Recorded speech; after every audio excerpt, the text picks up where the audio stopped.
kita ini kalau lihat Rhoma Irama jangan langsung salah paham.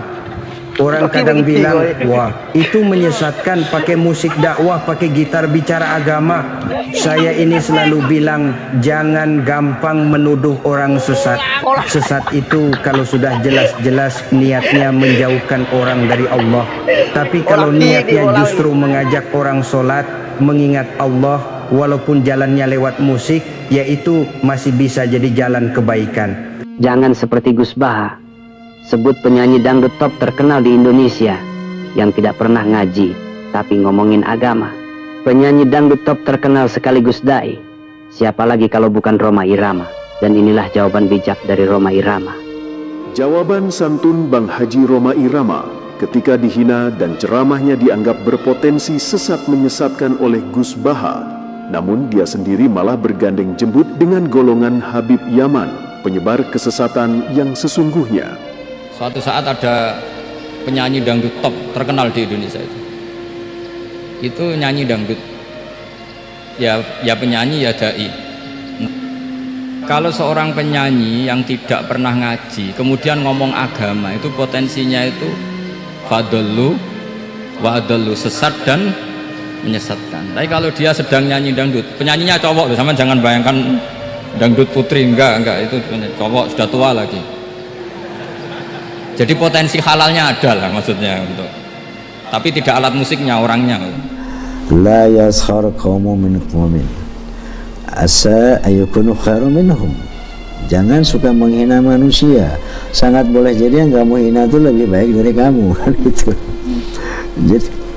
Jadi puasa itu doa, puasa itu sedekah.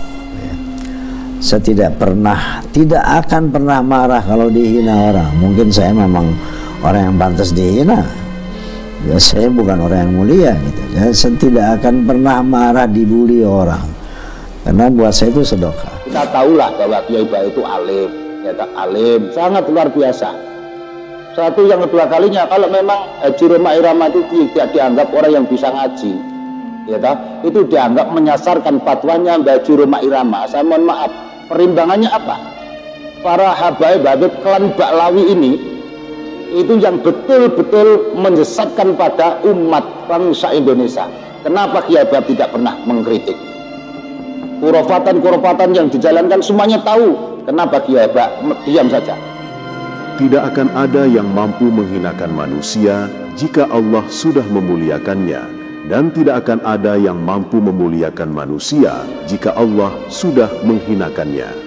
Begitulah jawaban santun seorang Rhoma Irama ketika ia menanggapi hinaan dan cacian dari para pembencinya, yang mana para pembencinya tersebut sekarang didominasi oleh golongan Habib Yaman, kaum keturunan palsu baginda Rasulullah, dan juga para jongosnya.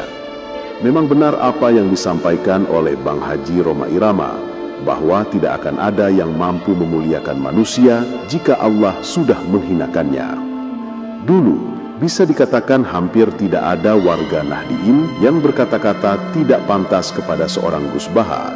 Namun ketika ternyata ia ikut terlibat dalam pembangunan makam Baklawi tidak waras Ja'far Al-Kaf, bahkan perannya sangat penting, yakni sebagai pemberi fatwa atas diperbolehkannya pembangunan makam Ja'far Al-Kaf yang berakibat tertimpanya puluhan makam kaum pribumi Nusantara diinjak-injak dan dijadikan keset untuk menuju makam Baklawi tidak waras tersebut. Allah seolah sedang menghinakannya. Tidak sedikit warga Nahdliyin yang sekarang mencaci dan mencela dia karena kealimannya selama ini ternyata tidak mampu menjadi penangkal bagi akalnya dari doktrin golongan Baklawi Yaman sebagai golongan manusia dengan kasta paling tinggi di bumi Nusantara. Lebih parah lagi, ia pernah berfatwa konyol bahwa penyanyi dangdut akan berpotensi sesat menyesatkan ketika berceramah. Namun, di sisi lain, ia malah menganggap wali orang yang jelas-jelas tidak waras akalnya, hanya karena orang tidak waras tersebut adalah orang golongan Baklawi Yaman, golongan yang selama ini ia percaya sebagai keturunan baginda Rasulullah, meskipun nasabnya mustahil bisa dibuktikan kebenarannya. Assalamualaikum warahmatullahi wabarakatuh. Pernahkah kita merasa hidup ini berjalan terlalu cepat? Bangun tidur, langsung sibuk dengan pekerjaan atau tugas, lalu tiba-tiba hari sudah berakhir. Pikiran penuh dengan beban, hati terasa gelisah, dan hidup seakan hanya tentang mengejar sesuatu yang tidak pernah cukup. Kita dikejar waktu, dikejar target, dan dikejar ekspektasi orang lain. Namun saat semua itu telah kita capai, kenapa hati masih terasa kosong? Sahabat sekalian, jika Anda pernah merasakan hal ini, berarti Anda tidak sendirian. Dunia saat ini bergerak dengan kecepatan luar biasa. Tetapi apakah kita harus ikut berlari tanpa arah? Islam datang dengan jawaban. Islam mengajarkan bagaimana menemukan ketenangan di tengah dunia yang semakin cepat ini.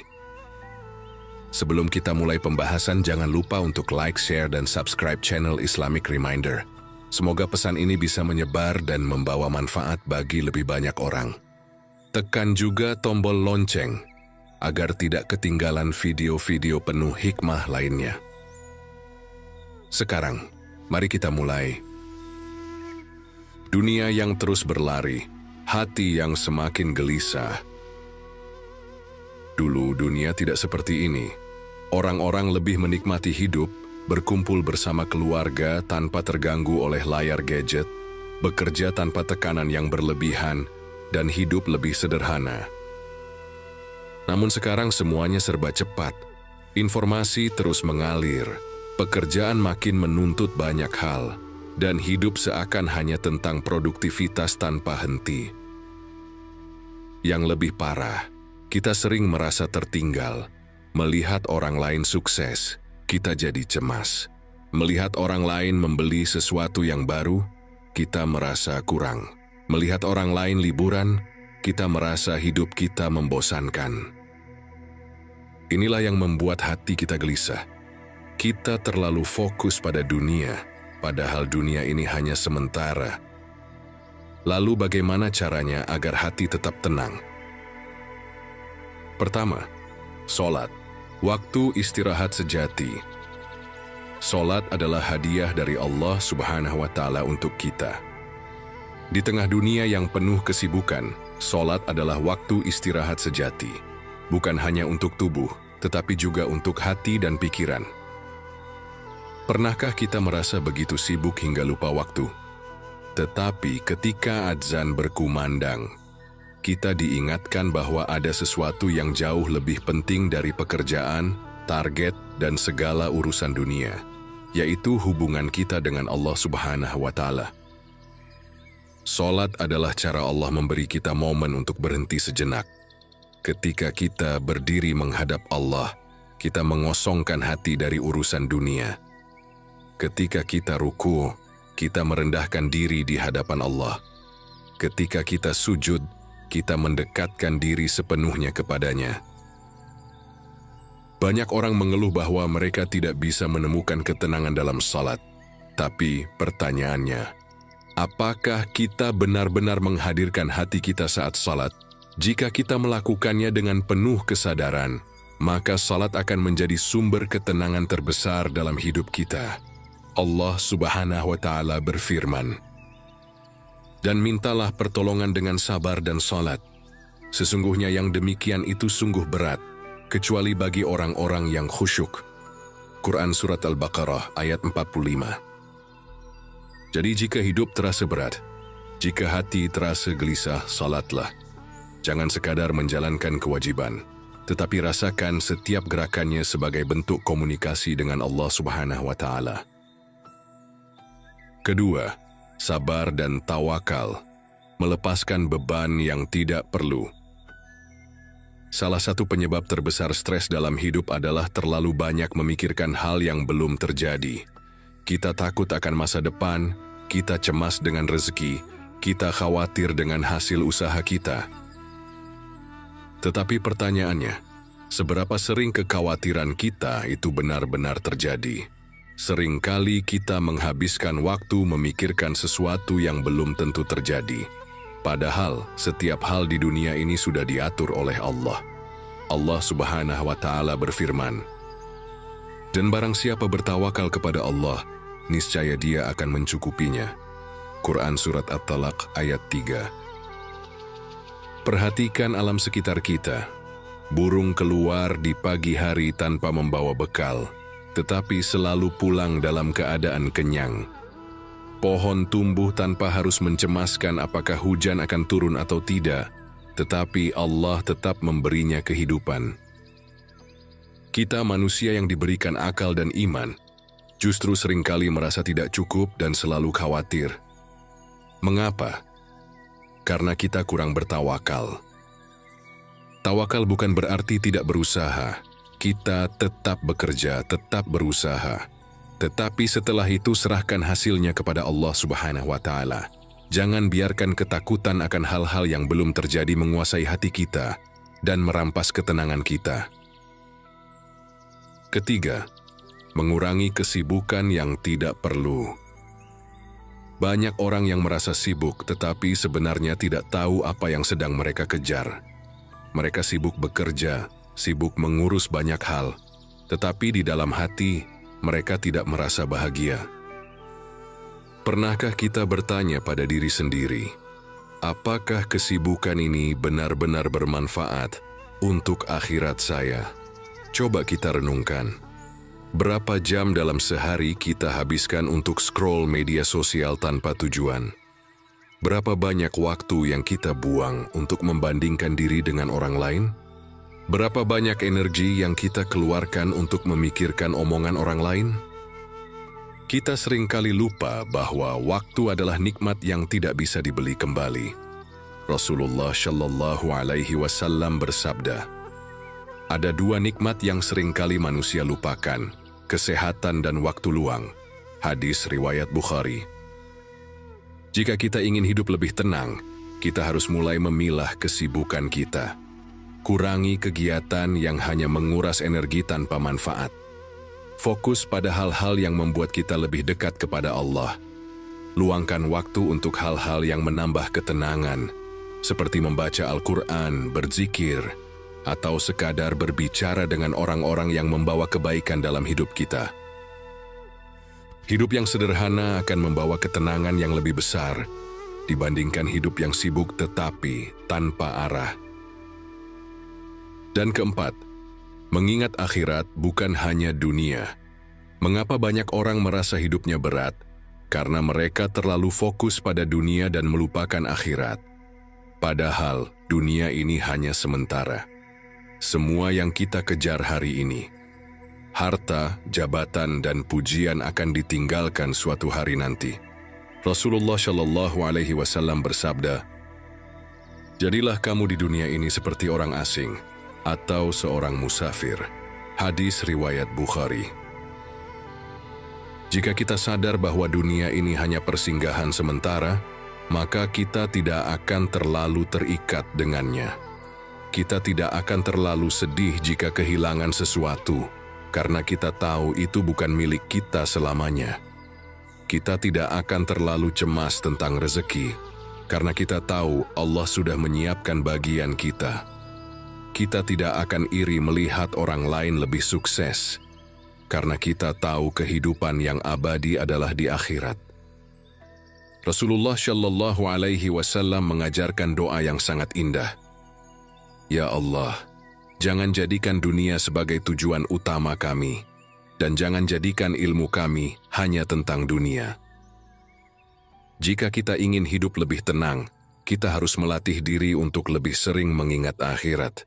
Karena semakin kita mendekat kepada Allah, semakin dunia ini terasa ringan di hati kita. Assalamualaikum warahmatullahi wabarakatuh. Nah, itulah saudara-saudari ceramah-ceramah yang disampaikan oleh guru-guru kita, ustadz kita, termasuk Gus Habibie, di mana di akhir zaman itu banyak perdebatan ya di antara manusia ke manusia. Jadi kita ini sebagai umat Nabi Muhammad SAW, kita itu harus menjaga toleransi, jangan sampai bentrok. Kita harus rukun, hidup damai, jangan sampai menimbulkan kegaduhan, ya. Nah, contoh kayak Abbas Setu. Nah, Abbas Setu itu kan ngolok-ngolok musbaha kan seperti itu. Jadi orang sekarang itu memang ya seperti itu lah guys ya. Kita sebagai manusia biasa itu tidak usah menjelek-jelekan orang lain, tidak usah memfitnah orang lain, jangan mengada-ngada atau adu domba atau apa ya. Kita itu sebagai umat biasa, manusia pendosa, jadi apa ya, jangan merasa paling baik seperti itu guys ya. Jadi mana ya, sebagai manusia itu harus saling memaaf-maafkan, saling sapa kan seperti itu. Kalau kita mah ngaku benernya sendiri ya, yang salah terus siapa guys, kan seperti itu. Jadi kalau manusia merasa banyak dosa, hanya kita kan saling memaafkan, jangan menghalangi kebahagiaan orang lain kan gitu. Kalau kita tuh berbuat salah terus, itu berarti ya iblis, karena iblis itu nggak tahu benar kan seperti itu. Seperti apa ceramah-ceramah yang disampaikan oleh Ustadz Abdul Somad tadi itu, jangan hidup hiruk pikuk kan gitu. Maka dari itu apa yang disampaikan beliau itu ya seperti itu no. Jadi kita itu jangan itu ya, jangan sampai huru hara.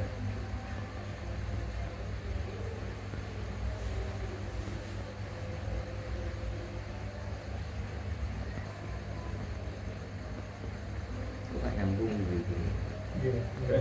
Sambil ini paling.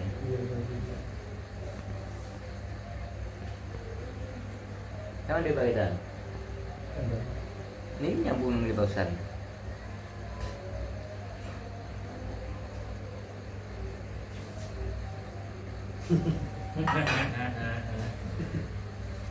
Aku bisa rekam ini nanti. Antri, uang telu. Siapa? Sore. Terakhir aku kan bagian apa? Besok sore mau bikin.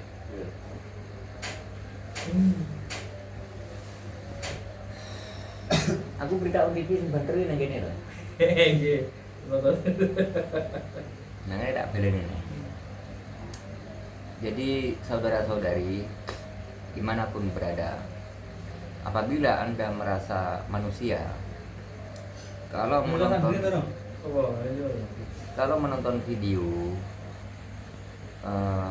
dicari dulu sumber kebenarannya ya, apakah ini sudah benar atau belum, begitu.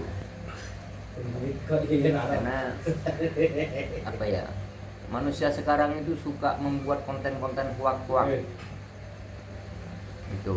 Maka dari itu saya ajak saudara-saudari dimanapun berada, buatlah konten-konten yang mengedukasi, yang memberi manfaat bagi banyak umat manusia. Seperti itulah kira-kira. Jadi agar tidak timbul kegaduhan. Kalau berita on TV itu kalau menyampaikan ya akurat, asli, itu beda dengan konten-konten yang lain. Seperti ada tuh namanya channel berita on, itu beritanya itu suka bikin kegaduhan. Kalau ada channel-channel yang menonton kegaduhan nggak perlu ditonton ya. Kalau saya punya saya berita on TV itu ya apa adanya yang saya sampaikan, nggak merubah identitas. Kalau orang itu laki-laki ya laki-laki, kalau orang itu perempuan ya perempuan, jadi nggak pernah berubah identitas. Kira-kira seperti itu.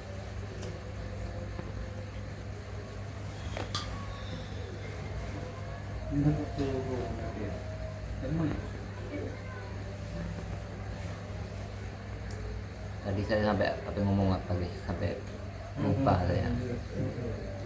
Lupa.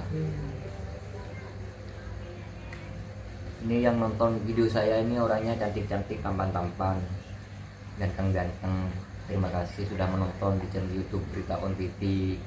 Semoga Berita On TV itu menjadi channel yang terdepan, menjadi konten yang mengedukasi, menjadi channel yang terviral kita doakan sama-sama guys ya, doakan sama-sama. Semoga channel YouTube Berita On TV itu banyak memberi manfaat kepada saudara-saudari dimanapun berada. Oh iya guys, saya ingat sekarang kan lagi perang itu, Iran, Israel, Amerika, Rusia, Ukraina kan perang. Nah, ini himbauan dari saya itu, saudara tidak usah mendukung kepada negara yang terdampak perang ya.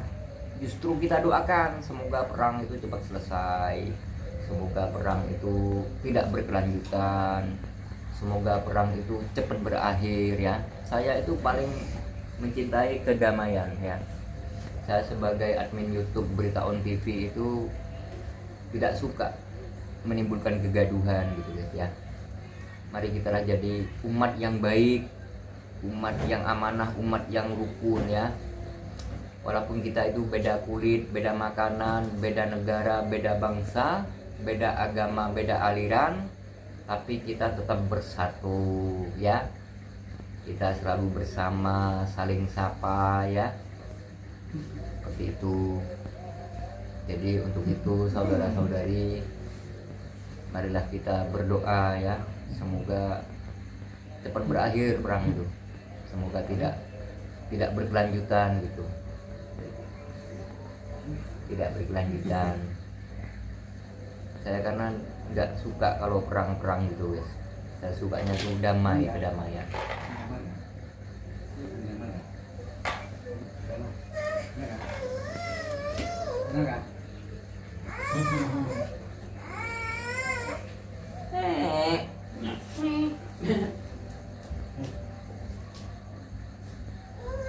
Ini rumahnya juragan kulit guys, yang saya duduk sini. Ini bukan rumah saya, rumahnya juragan kulit. Tapi lihat kulitnya dulu guys, bukan kulit sapi, bukan kulit harimau, bukan kulit buaya, kulit kacang. Kulit kacang, juragan kulit kacang, bukan juragan empang. Kalau rumahnya Abah Setu dekat dengan saya, 3 rumah dari sini rumahnya Abah Setu. Rumahnya itu delik itu sembunyi, delik sembunyi rumahnya itu. Kalau rumahnya Gus Baha dari sini sekitar setengah jam. Kalau ini rumahnya juragan kulit. Jadi saya ucapkan sekali lagi kepada saudara-saudari di mana berada, saya ucapkan banyak terima kasih sudah mendukung channel Berita On TV. Semoga semoga saudara-saudari dimanapun berada mendapat ilmu dari Berita On TV ini ya. Jadi semoga dapat ilmu dari Berita On TV sehingga saudara-saudari itu bisa memahami, karena saya lihat di YouTube itu Abah Seturu digeruduk sama warga. Viral itu guys, viral ya, viral. Coba kita dengarkan.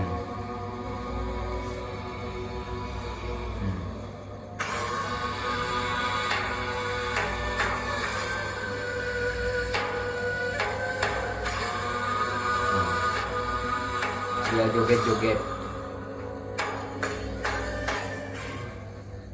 Nah ini Abah Seturu. Selamat datang di channel Islam Topik. Kami hanya sekedar menyarankan Anda sebelum menyimak, ada baik siksa kubur. Ya. Maka kita adalah kebahagiaan itu adanya di dada, dan Allah sudah mengingatkan afala ya'lamu idza busyira ma fil kubur. Dan Allah mengaitkan wa husila ma fis sudur, sahabat. Maka selalu ada makna hakikat dan makna syariat. Ada syariat guys. Ya. Itu kata Abah Setu. Jadi itu kita sebagai umat manusia jadilah manusia yang bermanfaat kan gitu. Jangan sampai menciptakan huru hara.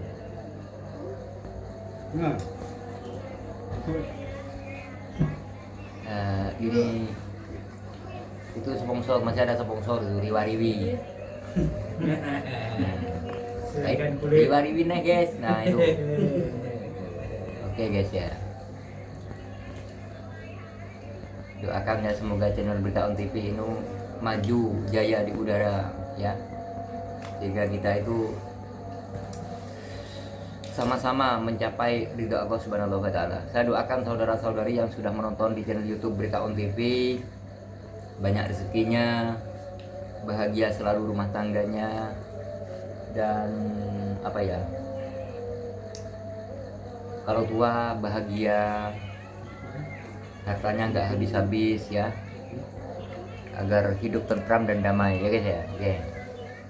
Ini masih ada suara azan, saya berhenti dulu. Enggak, masih suara azan. Nanti kita lanjut lagi. Wassalamualaikum warahmatullahi wabarakatuh. Dunia ini memang semakin cepat, semakin sibuk, semakin penuh dengan tekanan. Tetapi kita tidak perlu ikut terbawa arus hingga kehilangan ketenangan hati. Islam sudah mengajarkan bagaimana cara hidup yang benar agar kita bisa tetap tenang di tengah hiruk-pikuk dunia. Salat dengan penuh kesadaran, karena itu adalah waktu istirahat bagi hati kita. Bersabar dan bertawakal, karena segala sesuatu sudah diatur oleh Allah. Mengurangi kesibukan yang tidak perlu, agar kita bisa lebih fokus pada hal yang benar-benar penting. Mengingat akhirat lebih dari dunia, agar kita tidak terjebak dalam perlombaan yang tidak ada akhirnya. Hidup ini bukan tentang seberapa cepat kita berlari, tetapi tentang seberapa dekat kita dengan Allah Subhanahu wa Ta'ala. Jangan biarkan dunia yang semakin cepat ini merampas ketenangan hati kita, karena sejatinya ketenangan hanya ada dalam dekatnya kita kepada Allah Subhanahu wa Ta'ala. Saudara-saudaraku yang dirahmati Allah, dunia ini memang bergerak cepat. Tetapi kecepatan dunia bukan alasan untuk kehilangan ketenangan hati. Ambil waktu untuk berhenti sejenak. Dekatkan diri kepada Allah Subhanahu wa Ta'ala. Jangan biarkan hidup kita hanya berisi kesibukan yang tidak bermakna. Hidup ini bukan tentang siapa yang paling cepat, tetapi siapa yang paling tenang dan paling dekat dengan Allah Subhanahu wa Ta'ala. Jika video ini bermanfaat, jangan lupa untuk like, share, dan subscribe channel Islamic Reminder. Sebarkan kebaikan ini karena bisa jadi ada satu hati yang berubah karena video ini, dan pahala kebaikan itu akan terus mengalir kepada kita semua. Semoga Allah selalu menjaga hati kita dalam ketenangan dan keimanan. Amin ya Rabbal Alamin. Sampai jumpa di video berikutnya. Wassalamualaikum warahmatullahi wabarakatuh.